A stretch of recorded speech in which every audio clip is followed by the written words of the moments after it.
Welcome to the monthly Tony Robbins Business Mastery webinar. I'm your host, Annie York. Before we get started, just a few requests just to keep things running smoothly throughout today's presentation. For people who have seen these before, you know exactly what I'm about to say. First, it can be really difficult to step away completely from all the other responsibilities that you have at this time of day, but it's very important to do this. As you guys know very well from attending Business Mastery, getting yourself in state and fully focused on what's in front of you is really the best way to maximize the experience and get the most out of this as humanly possible. So get away, find a place that is completely away from other people, turn off or put your phone into do not disturb mode, and be sure to use the full screen feature on the webinar so it takes over your whole screen so that you're not distracted by incoming emails or notifications or anything. Another request is just to please mute your audio. We want to make sure that everyone here can listen fully to our speaker and not miss a single thing. A lot of you guys might be already familiar with Zoom and some of the features that it has, but just in case, take a quick look at the bottom of your screen. You'll see some of the features that you can use during this webinar. So you'll see a little box right next to where it says participants, and it says Q&A. As you're listening to our presenter today, if he says something that piques your interest and you want to ask a question for him to answer at the end of this presentation, just type it into that box. We have our producer who is taking a look at all of the Q&As and going through them and filtering them, and we will select some of the best questions and we'll present them to our speaker at the very, very end. There's also a chat box. So that is where if you're having technical difficulties or if you have questions for us that are not related to the presentation, you can put that into the chat. Okay, social media. So in that same chat box that I just mentioned, you'll see links for Facebook, Twitter, and LinkedIn. If you go there, you can immediately join the conversation that's going on those channels, or you can share this webinar with your friends or family and your colleagues. So before we get started, I want to remind you guys about something that Tony says at Business Mastery that you probably remember. Think back to day one when he asks the crowd, he says, how many of you started a business so that you could have more free time, right? Oh, I'm gonna be an entrepreneur. I'm gonna free up my time. I'm gonna have all the time in the world. I'm gonna have so much freedom. A lot of you raised your hands. So for a lot of people, that is one of the driving forces that they have for starting their own business. They want to, have that sense of freedom. But then Tony looks around the room and he says, yeah, how's that working out for you? Because the truth is, having your own business is like having another kid. And in some cases, it's like having multiple children.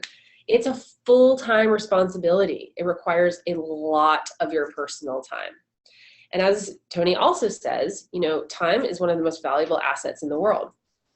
So in order to move from being a business operator, so somebody, if you guys remember owner operator, somebody who has to be there in order for their business to run. So your in-person time is essential to move your business forward.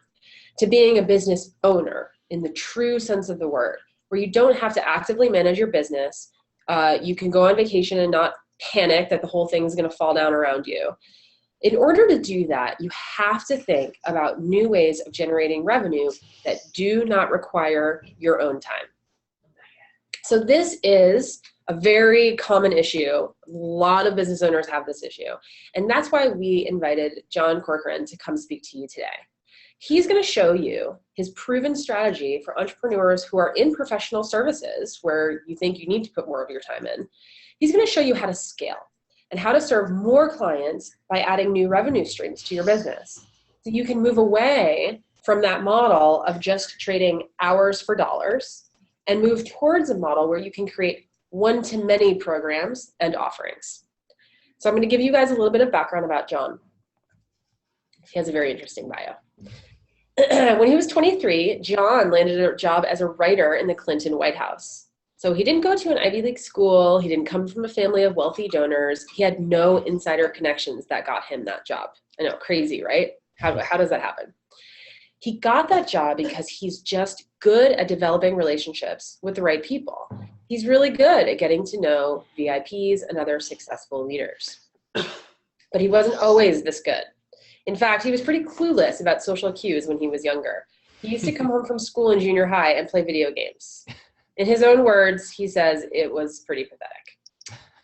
Then his father got laid off, though. In fact, his dad got laid off 3 separate times when he was growing up. So each time he went from living a comfortable life to barely making ends meet. He desperately wanted to call someone up and say, give me a job. But he couldn't because he just didn't have those relationships. That defining moment, those experiences, taught him the importance of building and nurturing relationships with VIPs, top performers, and other influential people who don't just know you, but who like you and who want to help you succeed. So please help me welcome John Corcoran. Awesome, Anna. Thank you so much. Thank you, Kelsey, Hollis, all the rest of the team, Robbins, and thank you everyone who's here, who's attending. I'm super excited about this. I'm going to switch on over to my slides, turn off my video for the time being while we do this. So this is 10 clients in 30 days, how to get 10 new clients fast, even if you think that you can't. And we're going to have some fun with this. I like to move through slides really quickly. Those of you who have been on my webinars before, the last one that we did, I guess about a year ago now, you know that I like to move through it quickly. So if you have any questions, I will gladly grab those or handle those at the end. So quick audio check. Hopefully you can hear me right now. If not, then there's no real point in me pointing it out. But I guess if you have any problems with audio, it's probably on your end. It could be the browser problem. Google Chrome browser is generally the best. Try closing the browser and reopening it again. This is going to be about a 45-minute presentation, so I'm going to run through it really quickly here. And we mentioned earlier, you can grab a free workbook action guide where you can fill in your answers. Go to rise25.com/Tony if you want to download that right now, so you can just write in your notes. So who this is for? Well, first of all, I want to be really clear on who this is for, who it's not for. This is for you if you want to move away from trading hours for dollars, if you want to create multiple streams of income, diversify your revenue. If you are a business owner and you want to scale up, you want to add new revenue streams like products, services, programs to your business. This can be especially helpful if you come from a background in professional services. So if you are a consultant, a coach, a writer, speaker, a lawyer like me, or a freelancer, or a financial advisor, that sort of thing, and you want to have a bigger impact. And if you'd like to have more time doing what you want to do, less time strapped in your business, this is going to be helpful for you. So what are we going to talk about? My promise to you is we're going to share a very simple system for adding 10 new clients in 30 days using a scalable one-to-many program. We're going to share some specific examples of how you can put these strategies into practice. And really all of this is based on the methodology that we use with our Rise 25 members and our private clients. And I want to get some engagement happening. I want to talk to you guys a little bit here right at the outset. So I want to just ask you a quick question. You can just dive into the chat. I see we'll have a lot of people here, but I want to ask you, let's say that your business starts adding 10 new clients each month consistently. What would that do for you and your business? So what kind of an impact would that have on your business? Would it be a good thing? Hopefully it'd be a good thing, right? Would you be able to go on vacation, be able to pay down a little bit of debt? Maybe it would allow you to hire someone to help you with all the work. Maybe it would allow you to focus on some long-term revenue strategies. What would it do? Okay, Monica's saying substantial.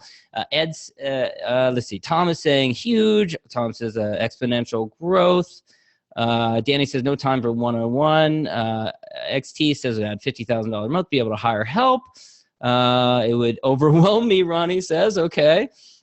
And that's kind of what we're getting at here. It would be able to hire people, A lot of people saying that, exciting, very good. Give my employees more educational benefit, growth, and professional development. Okay, so some very good benefits that we see so far. Now, I want to ask you this. Now imagine if you started adding 10 new clients each day. What kind of an impact would that have on your business? Would that be a good thing? Would it be a bad thing?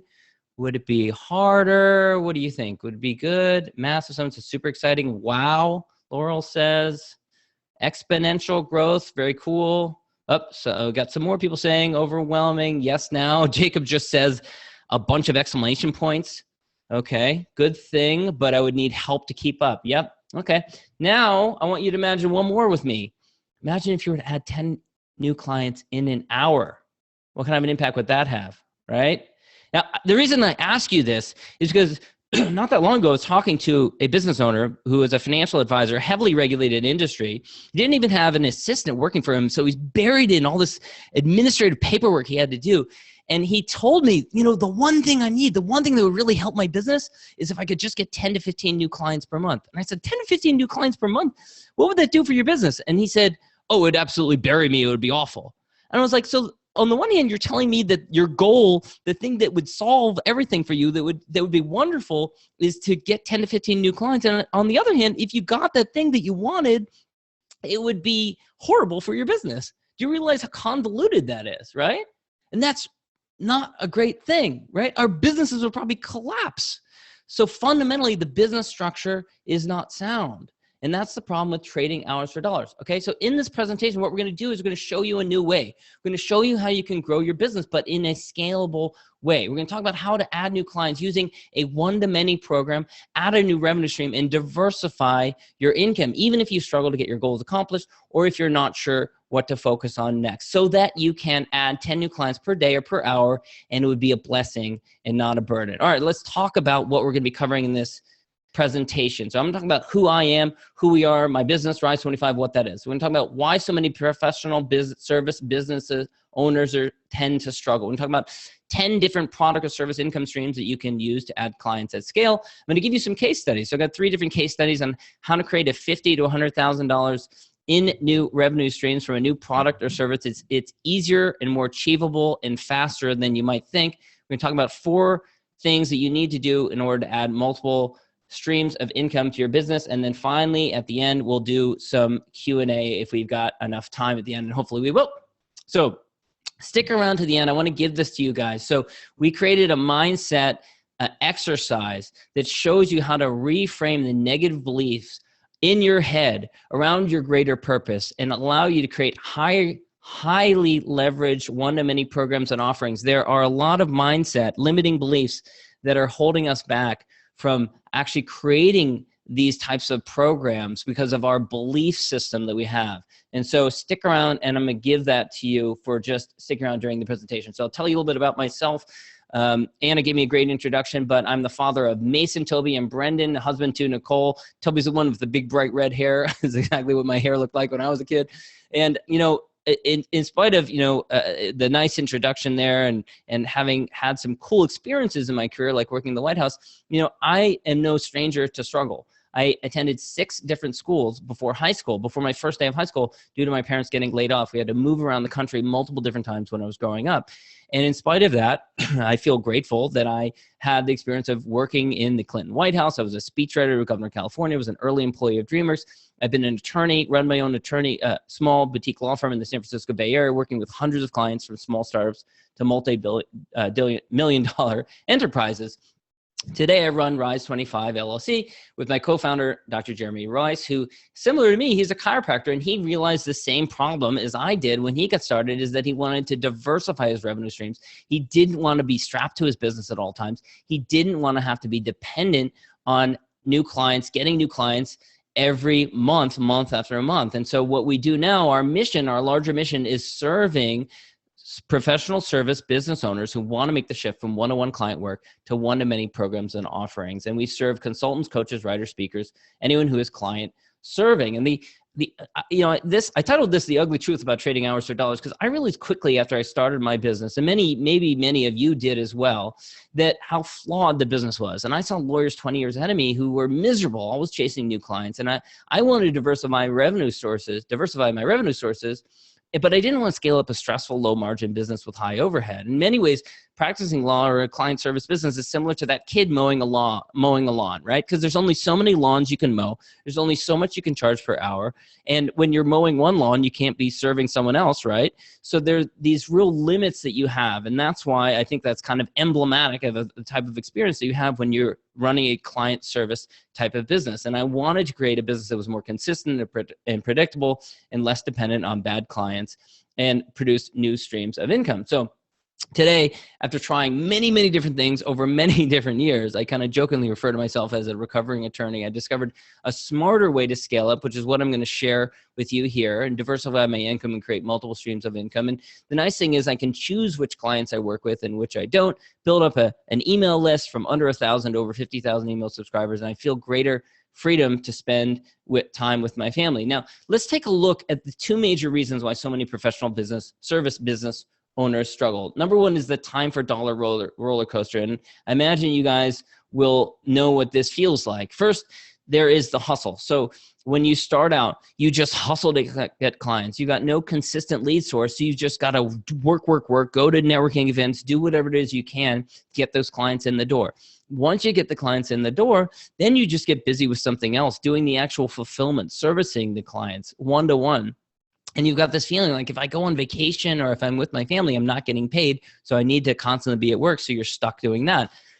But then when you're stuck doing that, then you can't go and do client development, can't do networking, can't do marketing. So then things slow down and you've got to go and hustle again. It's an endless cycle that repeats over and over again. It's very, very frustrating. And the key point here is if you want to grow your business, you need to leverage your time. You need to get yourself off of the time for dollar roller coaster. And the second major reason why so many professional service business owners struggle is because they don't have a product ladder. And I want to dive into this a little deeply. And often people ask, well, why do you need a product ladder? What's a product ladder? Why do I need a product ladder?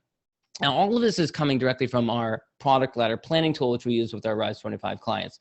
And here's the problem. Is so often as a professional service provider, when you're selling something that's very expensive. I call this the big bag of money problem.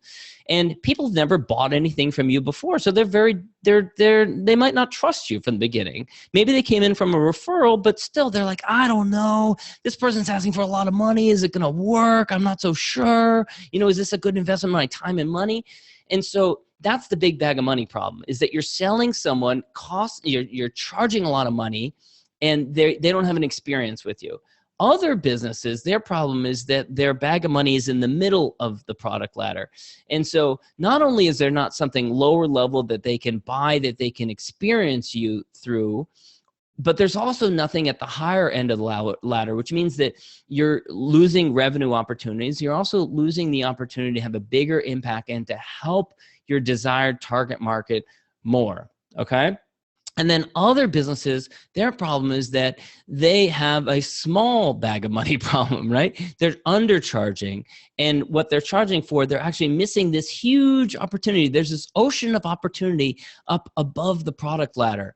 For example, I was talking to a woman a couple of months ago, and she did resume critiques. She would charge like under $100 for this 45-minute resume critique for job seekers.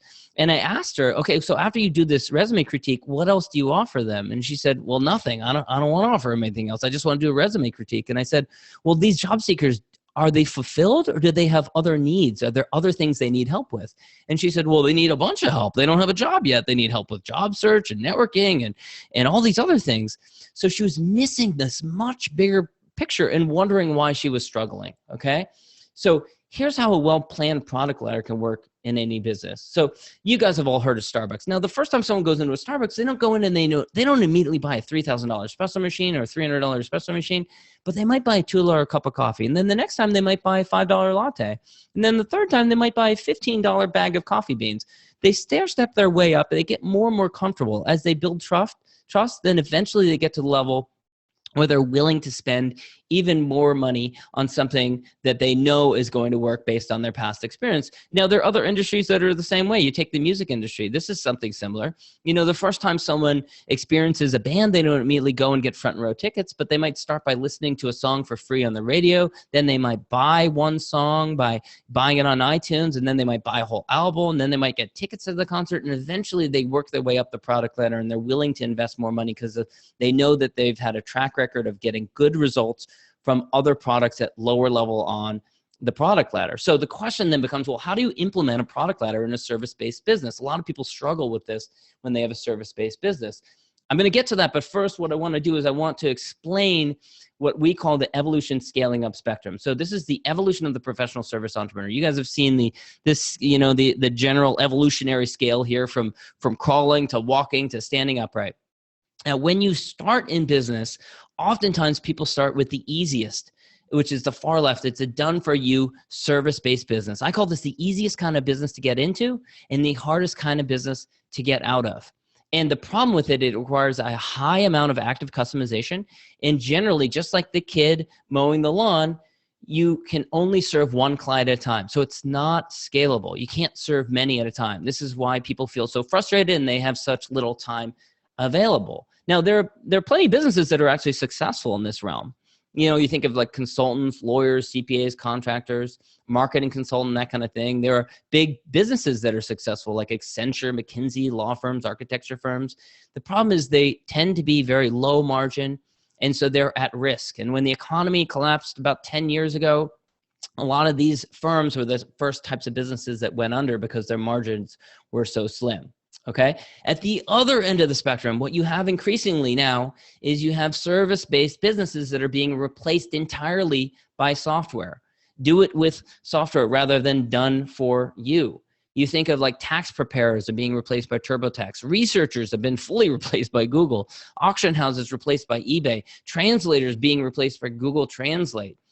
All these different services which are being completely replaced by software. Now, I'm not suggesting that you have to turn what you do right now into software, but it's helpful to understand that that's what we have at the other end of the spectrum.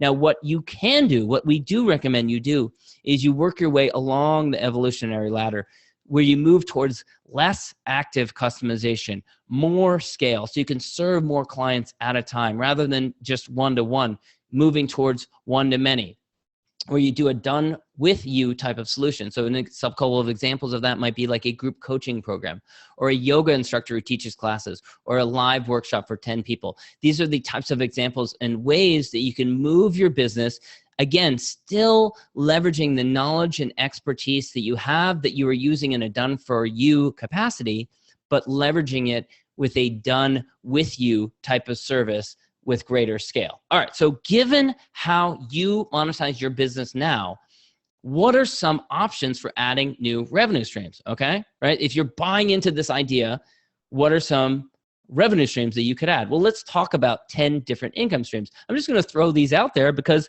some of them might jump out to you. So for example, group coaching is an easy one.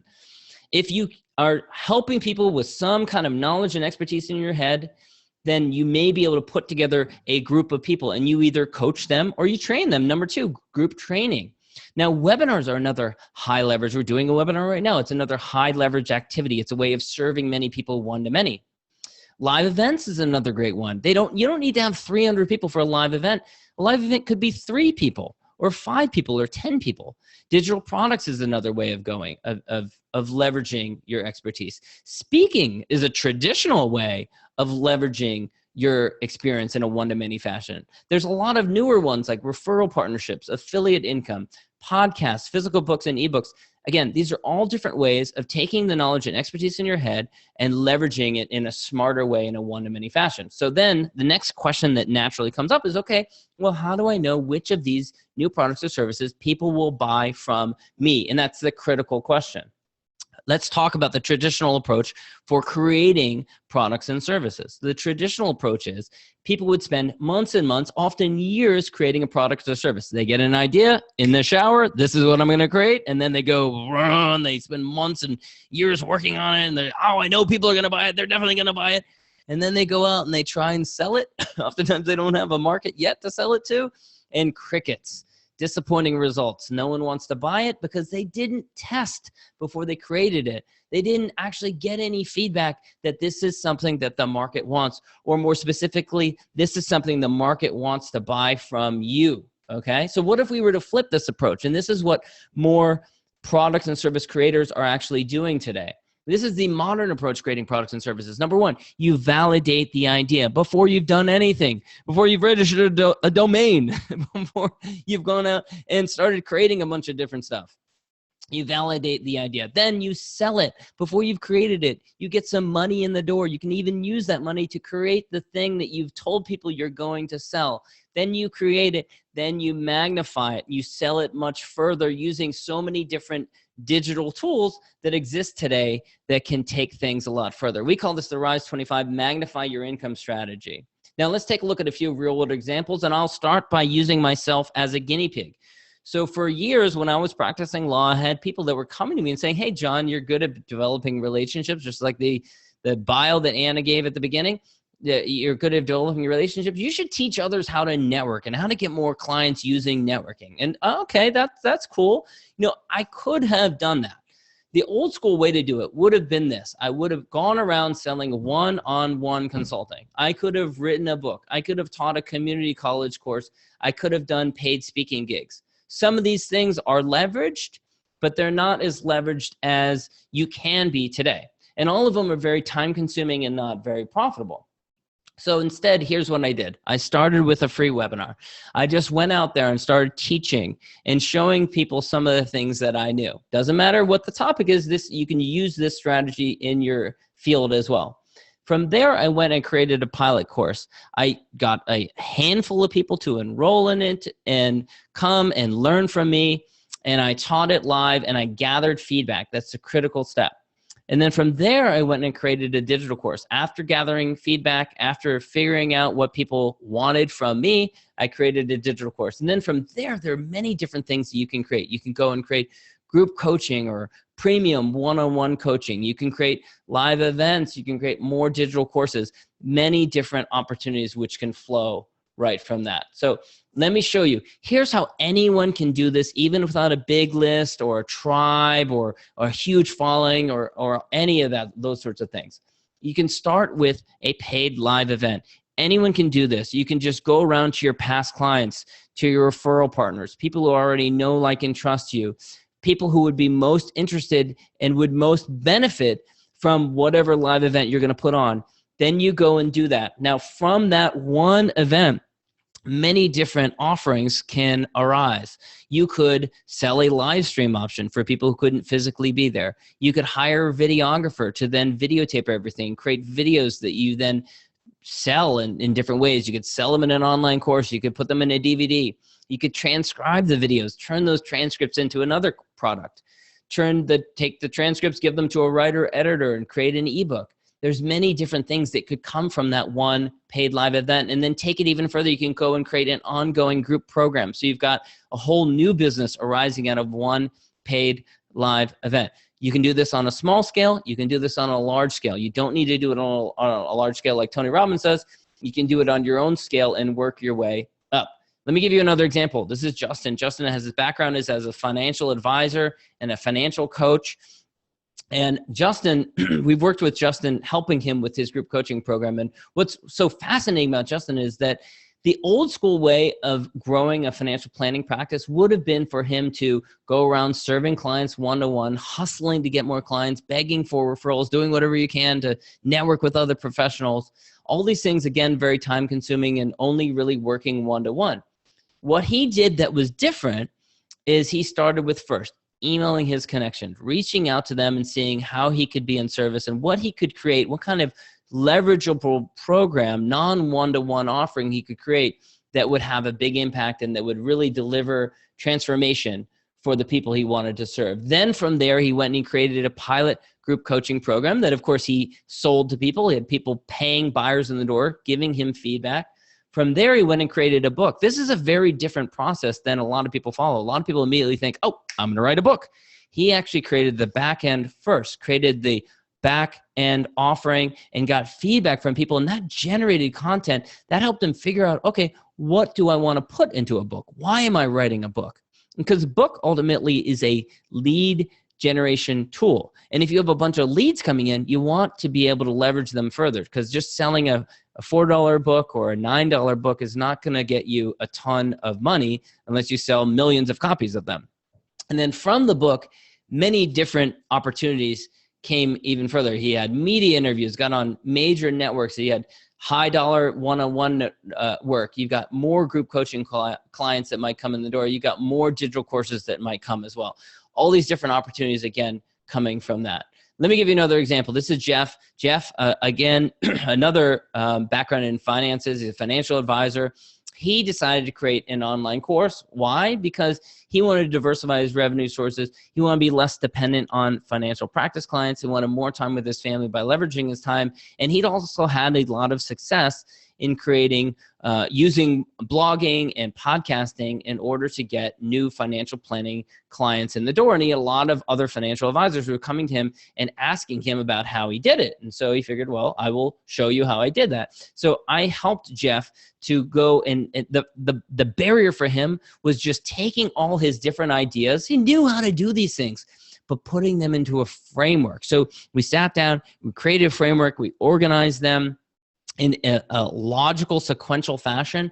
And once he did that, then he could see exactly what his view of the world regarding this one topic would look like. And so he went and created an online course from that. He ended up selling over $100,000 in 12 months following creating that online course. He has plans now to take that framework and turn it into a live event. This is one of the things that I love, is that you can take your framework and you can turn it into many other different things. It doesn't need to be one thing like a live event. It doesn't need to be one thing like an online course or an ebook or anything like that. It can be many different things.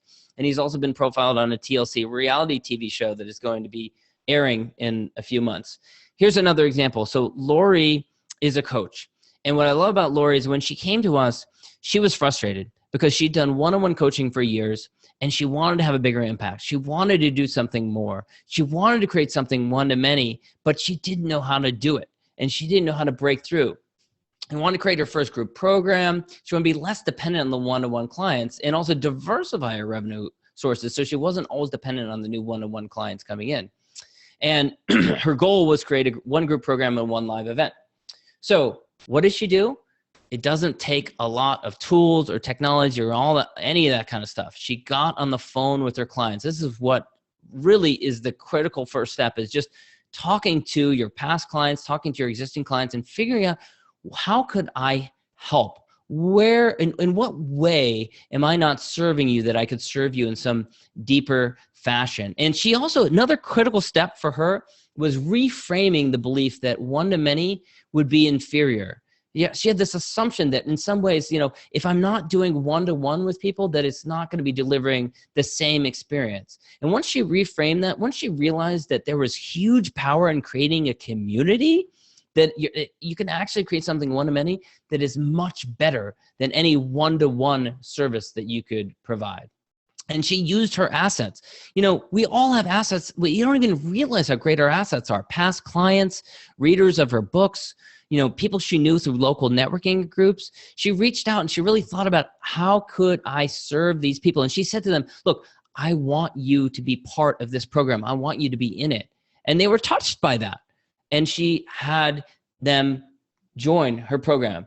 And so this is amazing. So you guys will experience this as well if you do the same thing. You gather feedback. She talked to sequential people. Look at the underline. The third person yesterday doubled the price of the program over the first two conversations and then told me why it should be this price. Wouldn't you love to have that for more clients? People telling you, you need to double the price. It needs to be a lot more expensive.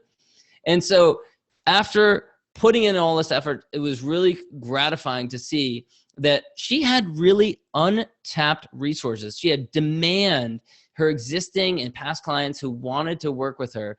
And there was doubt, definitely plenty of doubt that she could create it, but she ended up creating her own group program. Her goal was to have 6 in the program. She ended up getting twice as many.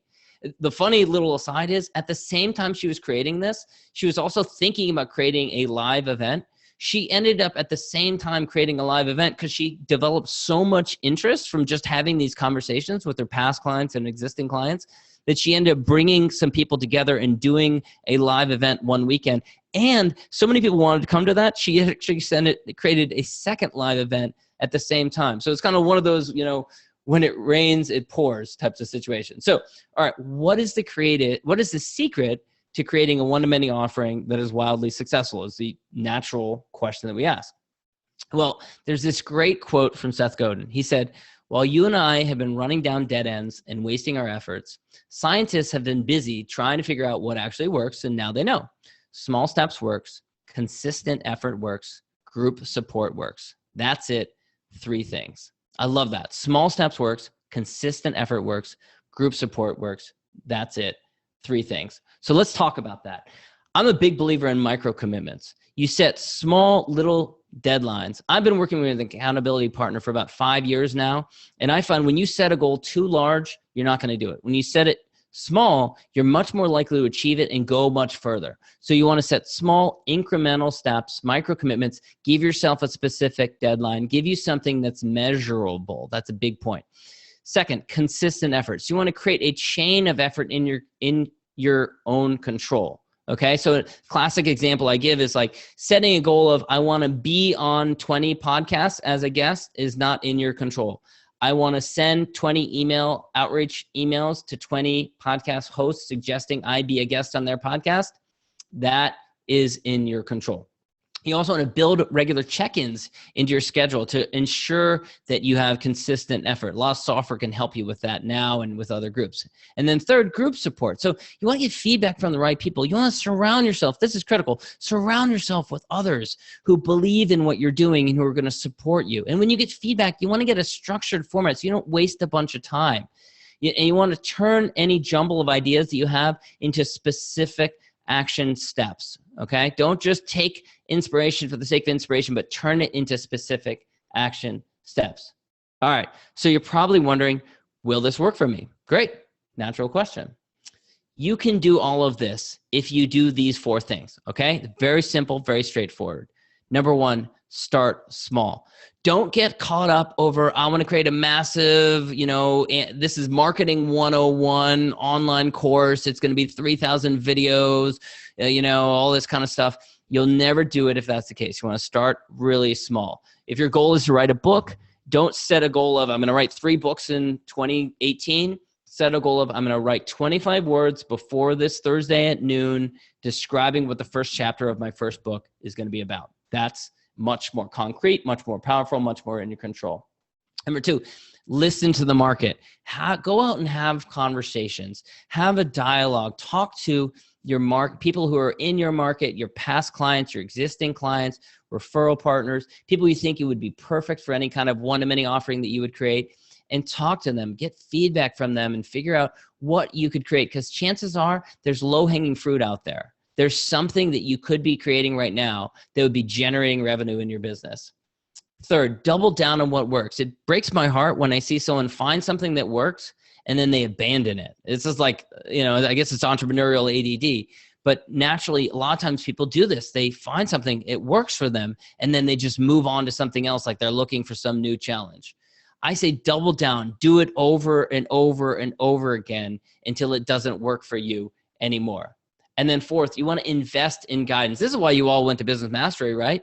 You don't want to go it alone. You want to be part of a community. You want to get guidance from people who have done it before. This is critical.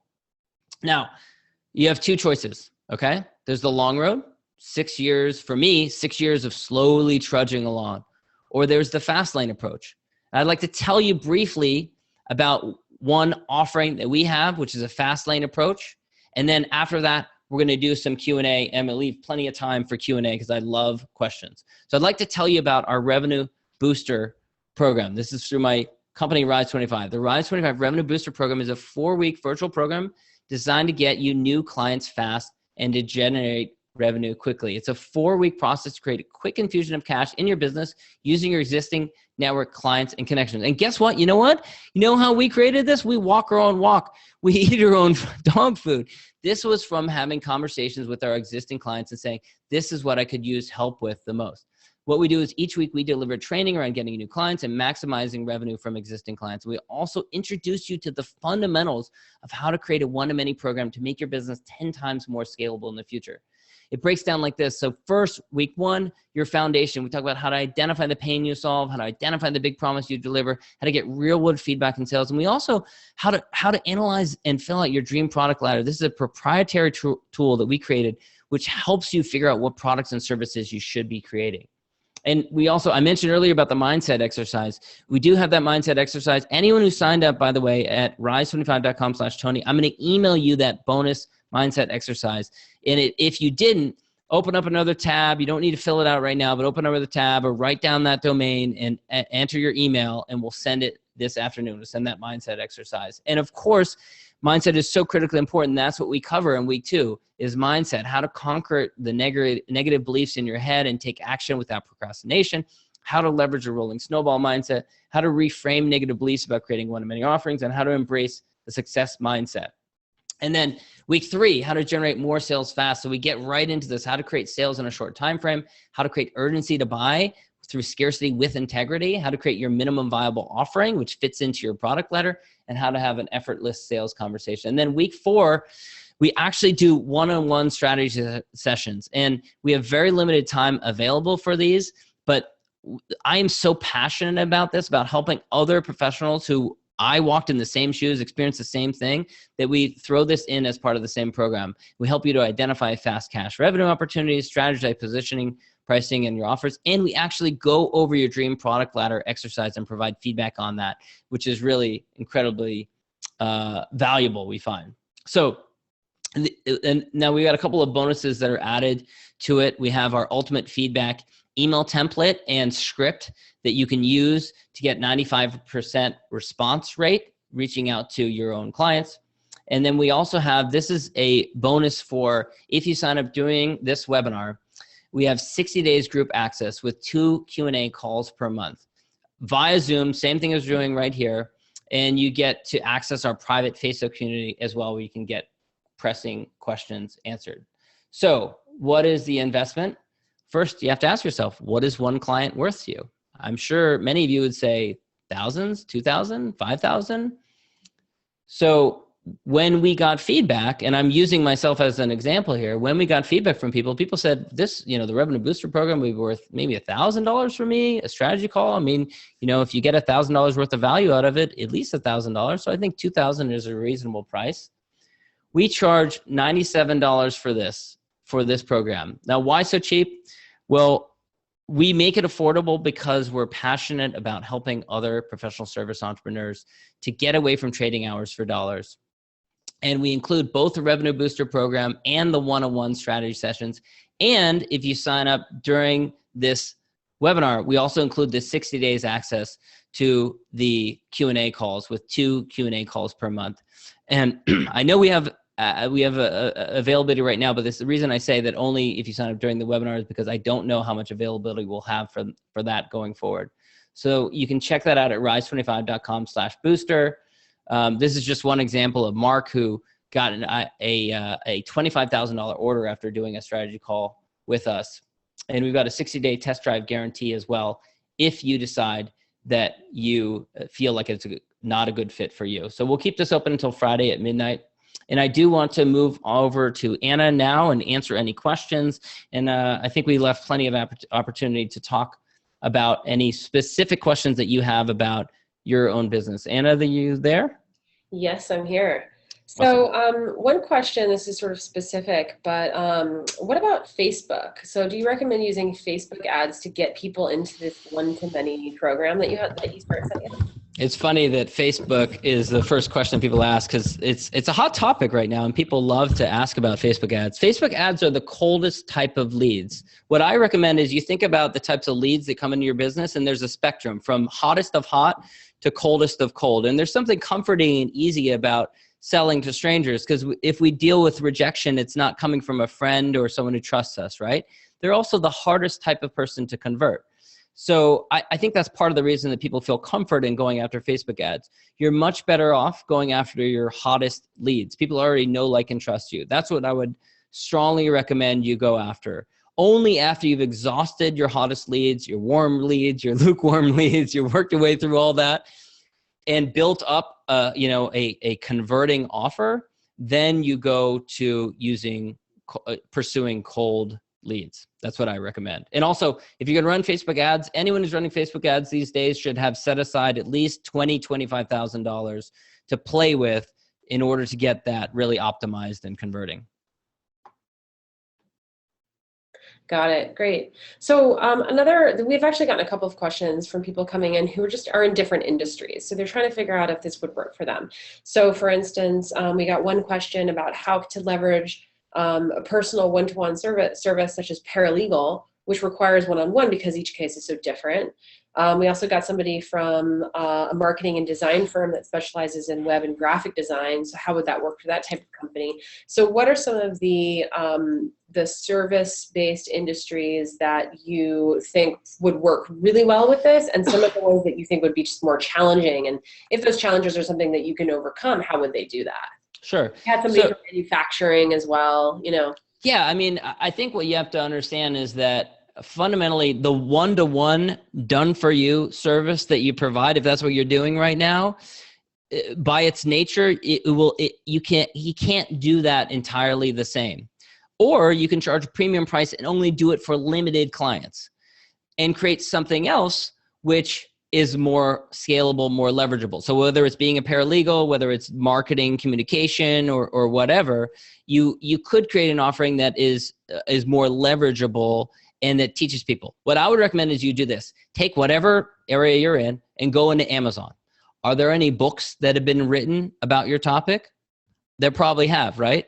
Those books are one-to-many. They're leveraging people in a one-to-many fashion. Go look on Udemy. Udemy is an online course platform. There are people that are teaching on Udemy on every topic under the sun, right? So there are probably people that are teaching others about marketing communication. They're teaching others about paralegal, best legal research practices. They're teaching others about, financial services. I come from a legal profession. I couldn't continue to do everything exactly the same as I had as a lawyer. My business partner, who's a chiropractor, he couldn't continue, giving everyone adjustments to their back. But, you can find ways where you can leverage the knowledge and expertise in your head in a more scalable way. Hopefully that answers that. Got it. Great. What about, on the subject of qualifying potential clients, right? So that you're not wasting your time. Do you have any tips on how to steer clear of kind of looking bad by wasting someone's time when you, after all, initiated contact with that client and sold them on services only to find out that they don't actually meet your qualifying standards? So it's it's tricky. How do you deal with that kind of situation?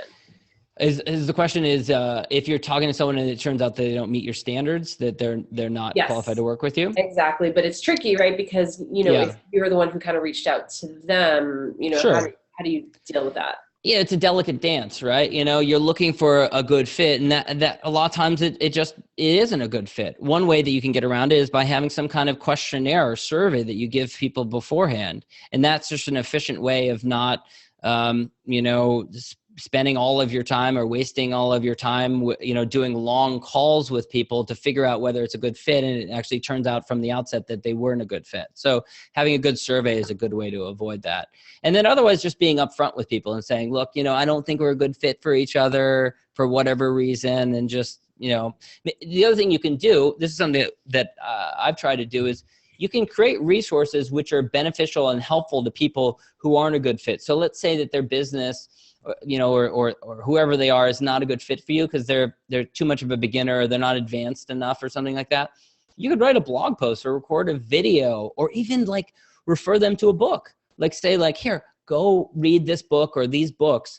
This will help you. And then when you advance to a level where we can work together, then come back and we'll talk and maybe we'll be a good fit to work together at that time. Yeah, that makes sense. You're adding value, you're accommodating to their needs, but without spending a whole lot of extra time sort of investing in them as a potential client. Yeah. At this juncture, right? Exactly. Yeah. That makes sense. Great. I think that's actually, oh, okay. I was going to say we had more questions. Oh, let's do some more questions, you guys. Yeah, more questions. In there. Yeah. Let's see. So you referenced some of the other ones that were here, the manufacturer and wholesale one. Yeah. What about the question of volume in terms of lists?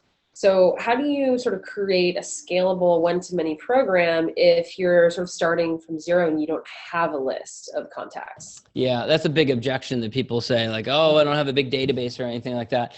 I mean, you probably have more contacts than you think. You can start by just your immediate network of connections. So you've got your past clients, you've got your existing clients, you've got referral partners, you've got local connections, you've got local networking groups that you belong to, organizations that you belong to, people you've met at conferences, you've got people you went to college with, old neighbors. Once you start digging deep, you realize, okay, there's more and more people. And then ask all of those people, do you know someone else who would be a good fit? Do you know anyone who, here's generally what I want to create. This is generally what I'm going to be doing. Is that something you think would be a good fit for you? And then that can take it even further. And then from there, you can start using tools they're going to leverage you even further. And that's a lot longer discussion. And I know that you guys are doing other presentations about content marketing and, and blogging and webinars and all those sorts of different things that can help you gain exposure. Yep. This question just came in. What is the best autoresponder to manage a list of old clients? Well, I mean, there's a lot out there. If you're starting out with autoresponders, I recommend Aweber. Aweber is a great, it's very easy to use. Starts, I think, at $19 a month for 500 contacts. It's a great tool. Now, you don't want to just add everyone to that list and start sending them emails. You want to make sure that you have their authorization to do it. But once you do that, then autoresponders are great because that's true leverage, because you can set it up once and forget about it. And you're educating people and you're building a relationship with people. And those people are eventually, they might not be a good fit now to work with you, but eventually they might be. Great. Another one that just popped in is about testimonials. So what's the best way to go about asking for a testimonial, and what role do you think testimonials play in growing your business? Well, I think testimonials are critically important, but it's one element of social proof. And, ultimately the bigger issue is social proof. What do you have for social proof? Some people, I've noticed this with some business owners, they continue pursuing social proof year after year, month after month, to the point where it's not really necessary anymore. Some things are going to work for social proof, but they're not a great tool for lead generation, like certain high profile speaking opportunities. If you don't leverage them in the right way, they're not going to turn into a great lead opportunity. And it's just really social proof. And how much social proof can you have? But as far as testimonials go, yeah, I mean, it's really it's valuable to have testimonials about the service that you do and put it up on your website and make sure that your leads, your prospective clients are getting good feedback from it.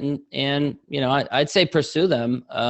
There's no reason not to, but a lot of people don't because they get uncomfortable around the idea of asking someone for that. So that's usually the biggest barrier is asking people to do a testimonial. Best thing to do is do it right after they're happiest with you. So when you get a good result from ideally for them early on, that's the time to ask them to do just a quick testimonial and make it easy for them. Like drafting something up for them saying, here's basically what I had in mind. Feel free to customize it. That makes it easier for them. Yeah, that makes a lot of sense. The least amount of work you're asking them to do. Right. Yeah. Right.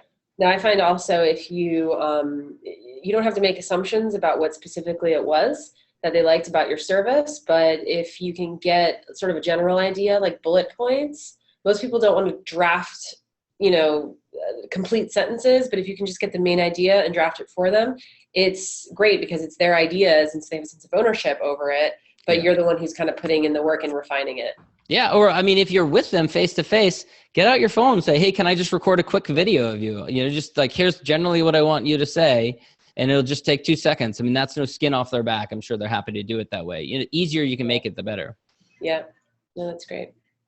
Some interesting other questions popping in here. Yeah, I'm just taking a quick look. I know someone was asking for you to talk a little bit more about how to magnify in step 4. That might be interesting to do. Yeah, I mean that's a whole longer discussion, but the first most critical step is creating something that's worth magnifying. And when you're 100% done for you, one-to-one client base, you can't magnify it, because if you magnify it, then it's going to be the collapsing building that we showed earlier. My business partner calls this the Oprah problem. Like what if Oprah were to go out there, Tony Robbins for that matter, and tell everyone from rooftops, go buy this person's business, go support this person's business. Would you be able to deal with that flood of inquiries, or would your business just collapse under it? And so it's about creating first the offering that is scalable, and then magnify it. There's a lot of different ways you can magnify it. Facebook ads were mentioned earlier. I wouldn't recommend them right off the bat. Webinars are another way that you can, in a leverageable way, get exposure to a lot of people. Content marketing using a blog is another way. Even things like podcasts. There are a lot of emerging tools that are really cool, like Facebook Lives that are coming along. I know people who've built 7-figure businesses on the back of Instagram. So social media platforms that are emerging and that are allowing you to magnify what you do much further beyond your regional hamlet that you live in. It used to be we only sold to people that were within a 30-minute walk of us, right? Now we can reach people on the other side of the globe just as easily, but you have to be positioned in order to do that. Yeah, no, that's very true. Well, we are a little bit out of time. Cool. Yep, it's time for us to wrap up. So thanks, John, for opening up our audience today to an entirely new way of thinking about growing their business. So you guys might also remember from BM, Tony likes to say, if you do what you've always done, you get what you've always gotten. So we hope this webinar has showed you that you don't have to do what you've always done. Like, there are other things that you can do. You can do something different and act boldly to grow your business without having to spend a lot more time on it. So if you guys know someone who would benefit from this and all the things that you learned today, you guys can share this recorded webinar on Twitter, Facebook, and LinkedIn so that everybody in your social circles can have access to it and watch it on their own time. It will also be available on the Tony Robbins YouTube channel, and you can go to that. I believe, yes, that was posted in the chat. So thanks, everyone, for taking this time to tune in. Thanks for paying full attention. We hope it was useful and actionable for you guys today. Join us next month for further insights and strategies that will help you move forward in your career and your business.